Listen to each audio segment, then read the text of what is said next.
पहली भक्ति है साधुओं का संग, संतों का संग। दूसरी भक्ति है भगवान की कथा में प्रीति होना। जिसका कथा सुनने में मन लगता है ना, उस व्यक्ति को साधारण व्यक्ति मत समझना। और चाहे कोई कितना भी पूजा पाठ कर रहा है, कि भगवान की कथा सुनने में जिसका मन नहीं है, तो समझ लेना अभी साधन में गड़बड़ है। यदि कथा सुनने में मन नहीं है और व्यक्ति कर्मकांड में फंसा हुआ है, तो समझ लेना अभी भक्ति पुष्ट नहीं है। भगवान की कथा में जिसकी रति है, भगवान की कथा में जिसकी प्रीति है, वास्तव में उसकी भक्ति ठीक ठाक चल रही है। आज तक किसी को भगवान से प्रेम हुआ है तो भगवान की कथा सुनने के बाद ही हुआ है। बिना कथा सुने प्रेम नहीं होता भगवान से, आप अनुभव कर लेना। अरे संसार में कथा सुने प्रेम नहीं होता। आप किसी व्यक्ति का यश सुनो कि वो व्यक्ति बड़ा अच्छे स्वभाव का है, कोई भी उसके पास जाता है तो बहुत मीठा बोलता है, बड़ा दयालु है, बड़ा सेवा परायण है, बड़ा व्यवहार कुशल है। जब किसी व्यक्ति के बारे में आप ऐसा सुनते हैं तो एक बार मन में आती है कि नहीं, तो एक बार उसको तो मिला जाए कि कैसा व्यक्ति है।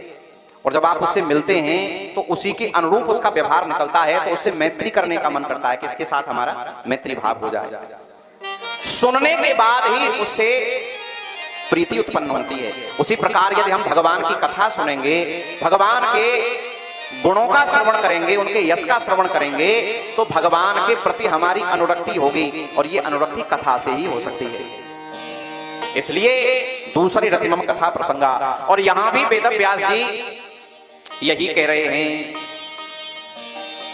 भगवान शिव को प्राप्त करने के लिए 3 साधन हैं। आप ध्यान से सुनिए, 3 साधन बताए भगवान शिव को प्राप्त करने के लिए। पहला साधन श्रवण। श्रवण कहते हैं सुनने को, उनका चरित्र सुनो, उनका यश सुनो, उन्हें उनके गुणों का श्रवण करो। और जब उन्हें सुन लो तो दूसरा साधन है कीर्तन। उनको गाओ, उनका कीर्तन करो, उनके नामों को गाओ। पहला श्रवण, दूसरा कीर्तन, और तीसरा है मनन। मन में उन्हीं लीला गुण नाम उनका चिंतन करो, ये होता है मनन।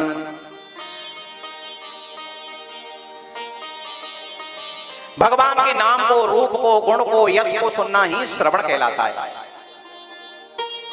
उनको गाना ही कीर्तन कहलाता है, और उनका चिंतन करना ही मनन कहलाता है। ये सर्वश्रेष्ठ साधन है।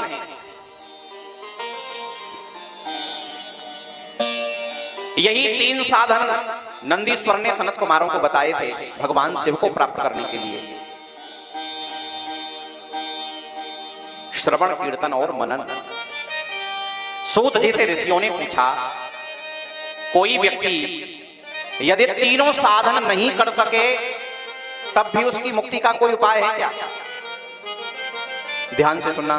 न श्रवण कर सके, उसके पास समय नहीं है कि कथा में बैठे, कि शिव पुराण पढ़े सुने। श्रवण के लिए भी समय नहीं है और कीर्तन के लिए भी समय नहीं है।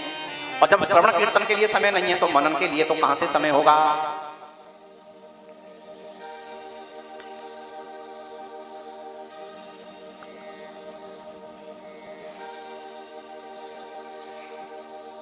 जब ये तीनों साधन नहीं हो सके तो फिर किस साधन से उसकी मुक्ति होगी? कैसे भगवान शिव प्रसन्न होंगे? सूत जी कहते हैं, ऋषियों, यदि कोई व्यक्ति ना श्रवण कर सके, ना कीर्तन कर सके, ना मनन कर सके, तो उसको चाहिए ज्यादा नहीं तो 1 लोटा जल लेकर के भगवान की शिवलिंग पर चढ़ा दे, शंकर जी की शिवलिंग पर चढ़ा दे। इतना तो कर ही सकता है व्यक्ति।